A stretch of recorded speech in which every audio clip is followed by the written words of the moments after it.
Good morning, world. It's actually the afternoon here, but good morning sounds good. Okay.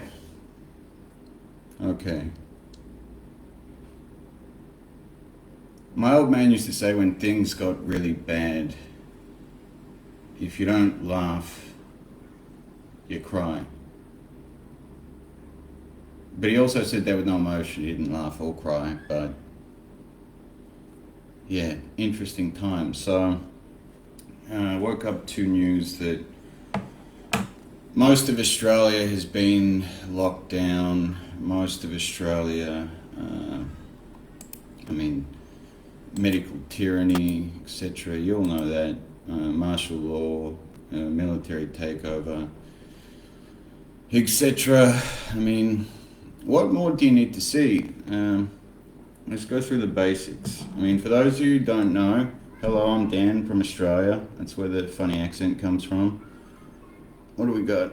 Let's check my resources, my intel.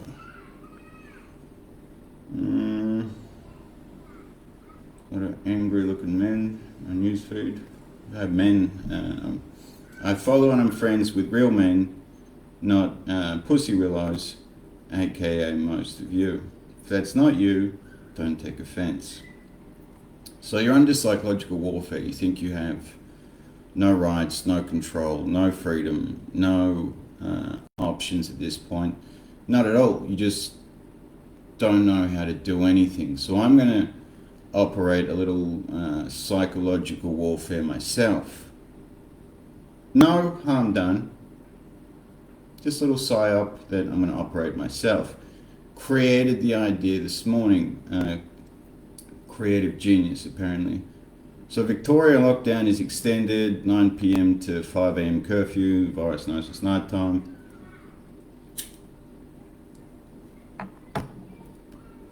New South Wales lockdown, military checkpoints, police state, ACT lockdown extended till September 2nd. Interesting. Northern Territory statewide lockdown for minimum 3 days. Minimum 3 days, so probably Christmas.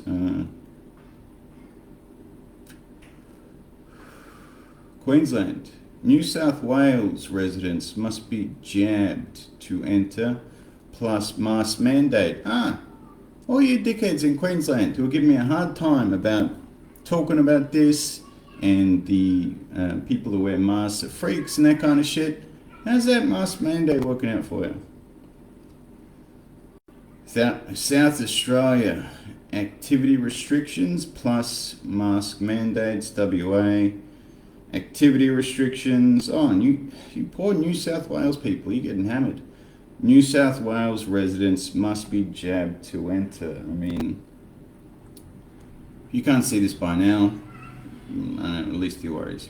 Probably got some other shit going on. You can't see that either, but I'm going to do a psyop myself. Watch this. Secret agent Dan Fitts.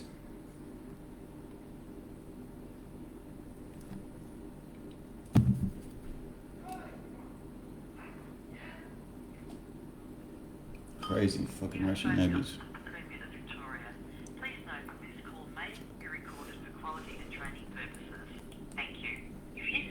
May have the coronavirus disease, otherwise known as COVID-19, please hang up now and call the Victorian Government Coronavirus Hotline on 1-800-675-398. Maybe I've got it. Maybe I'm sick. That number is Sick of this bullshit. 1-800-675-398.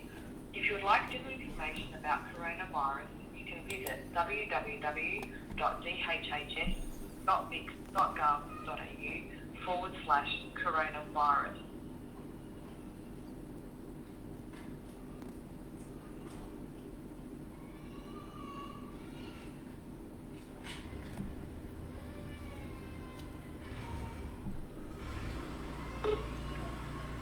You have phoned the office of the Premier of Victoria.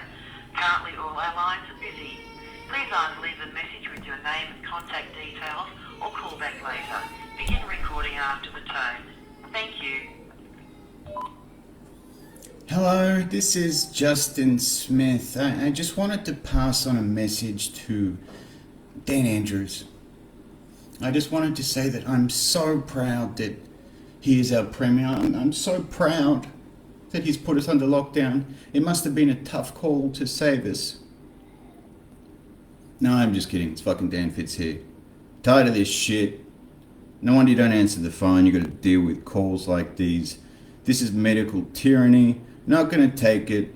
Dan Andrews can step down by the 31st of August, or we're going to take him out of office. Clear? Good. I'm Dan Fitz, and I'm Justin. Have a fantastic motherfucking day. Pass this message on to Dan Andrews for me. Cheerio.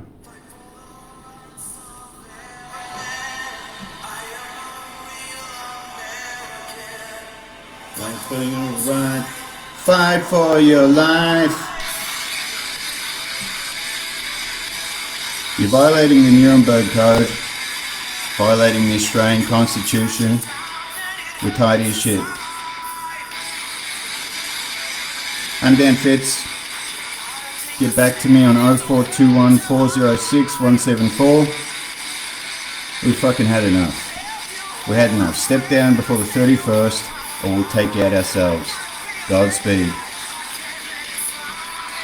I am a real Victorian. Fight for the rights of every man, including Justin's. Fight for what's right. Fight for your life.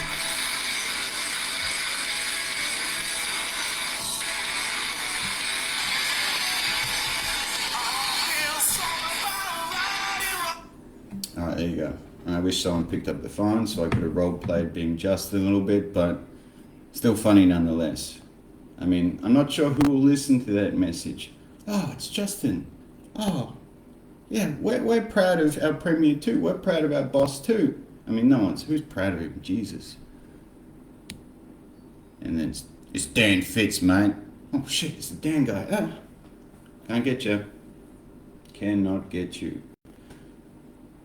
There's no real point to this call apart from highlighting how ridiculous this bullshit is, and you put up with it like an abusive partner that beats their wife, and she keeps going back thinking he's gonna change. Now, I'm from Frankston, Victoria. I guess that explains a lot if you didn't know that about me.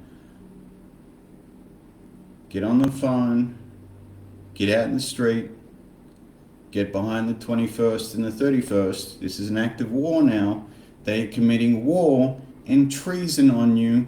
What part of that don't you fucking understand? I mean, I'm pretending to be some flaming homo from Brunswick called Justin.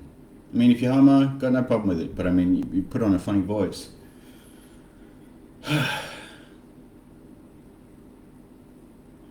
Because these are the kind of people that they're talking to. I mean, let me break down democracy for you. You may be familiar with Socrates. Anyone know that name? Socrates, a old philosopher. So, philosophies came to the conclusion that if you create democracy where everyone gets to vote, everyone, most people are idiots. Most people are. True story. I used to be an idiot.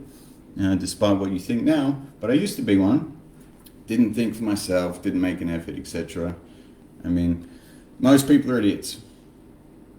And most people vote because you get a fine in Australia if you don't vote. I mean, you get fined for fucking breathing air now, so it makes sense. You get a fine in Australia if you don't vote. So, if idiots feel compelled to vote, and I'm a relatively intelligent politician that can be Justin and Dan Fitz in the same 10 minutes, if you can appeal to the idiots, which are most people, and then if most people vote, i.e. idiots, they're going to vote for you. So they speak to the fucking morons, which is most people. So if most morons vote for the worst person in history, i.e. Dan Andrews, you find yourself about where you are now. making democracy very dangerous because it can be manipulated in such a way they get the very outcome that they want, complete control, under the illusion of choice, because useful idiots have voted. Now, Socrates came to that conclusion several hundred years ago, and they put him on trumped up charges. They made up some charges. He had a jury. He was found guilty on trumped up charges, and he was put to death. True story. That's the price you pay for being intelligent and telling the truth. Hopefully I don't have to pay that price, but I will for you to understand what's going on. I think I made it pretty clear. Can't make it much more simple than that.